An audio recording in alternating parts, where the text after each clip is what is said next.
Scotland has made it very clear that if Britain votes to leave the EU, it will seek to leave the United Kingdom so it can remain part of the EU. If the price of Britain leaving the EU is the dissolution of the United Kingdom, do you believe this is a price worth paying? Okay. Nigel, why don't you start with that? And thank you. And Well, let me just throw into the mix Jeremy Clarkson's view of this, which is that if we leave, I always agree with Jeremy, if we leave the EU, he suggests immigrants will simply come through Scotland. What complete and utter nonsense the Scottish debate is.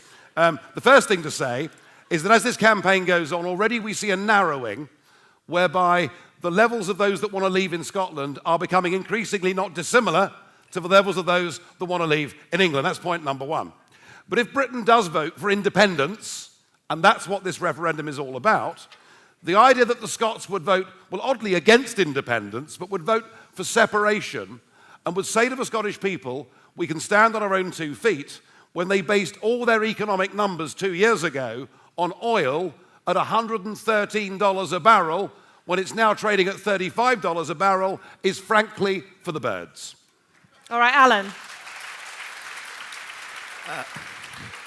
It's all a load of nonsense, says Nigel. Well, I think it's highly likely that if Britain votes to leave Europe, then Scotland will vote to leave Britain. And we lose not just our place in Europe, we've not just damaged our continent, we've damaged ourselves and we've unravelled the Union. To be frank, if I was a Scot, and I'm for the Union, if I was a Scot and Scotland voted, and yes, it does depend on Scotland voting heavily to remain, and the rest of the country voting to leave, and I hope that doesn't happen, but if I was in Scotland, I'd be thinking again as well. And I think we are running a very, very high risk here, not just for our place in Europe, but for Britain's continued continuation as well. You said you voted in 1975. As I understand